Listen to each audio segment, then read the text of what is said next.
when supervisors undermine the replacement. All right, here's the question. If you work in manufacturing or really any production environment, have you ever seen this situation happen? A supervisor stepping down, maybe they're retiring, maybe they're moving different departments, maybe management just decided it was time for someone new.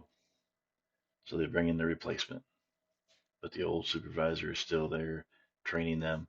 And at first that sounds like a good idea. Experience gets passed down. Great. Knowledge transfers. Awesome. Everyone learns. That's the theory. But sometimes that's not what actually happens. Because instead of training the new supervisor, the old supervisor keeps acting like he's in charge. Every decision gets questioned, every instruction gets corrected, every change gets shut down. And before long, the shop floor starts looking or asking a very simple question: who's actually in charge here? Now, before we go any further, if you like talking about real issues inside manufacturing, leadership problems, shop culture, production issues, go ahead, hit that little like button, subscribe to the channel, and hit that notification bell, because the only thing worse than a toxic supervisor is YouTube deciding not to tell you when a new video drops. And sometimes the YouTube algorithm works about as consistently as a machine that hasn't had maintenance since 2004. All right, back to the topic. The biggest problem in this situation is confusion. Operators watch everything, they notice everything, and when leadership sends mixed signals, the entire floor feels it.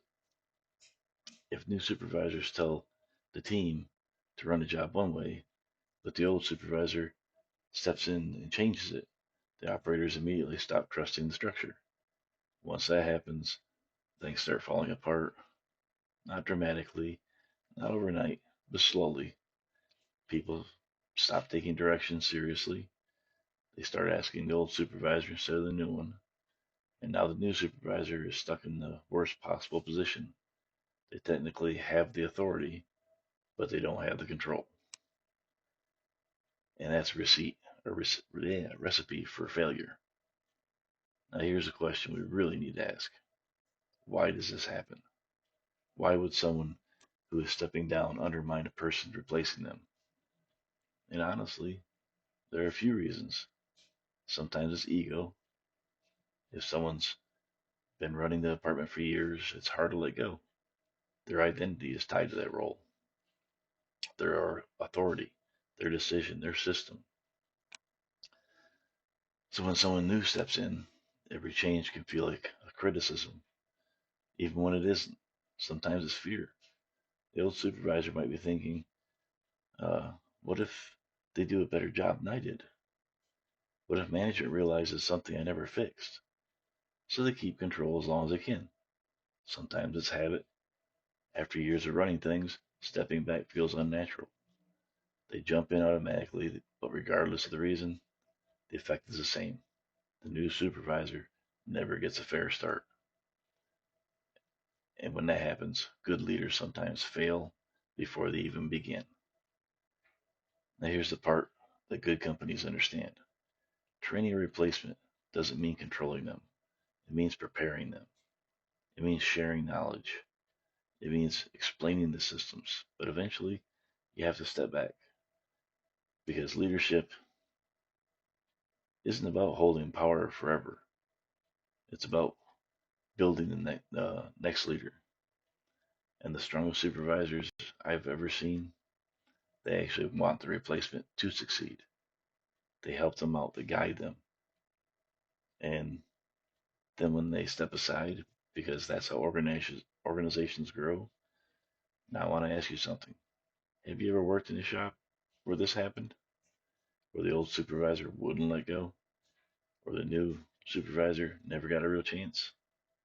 Because situations like that can change the entire culture of a shop. And the answer to why it happens is usually simpler than people think.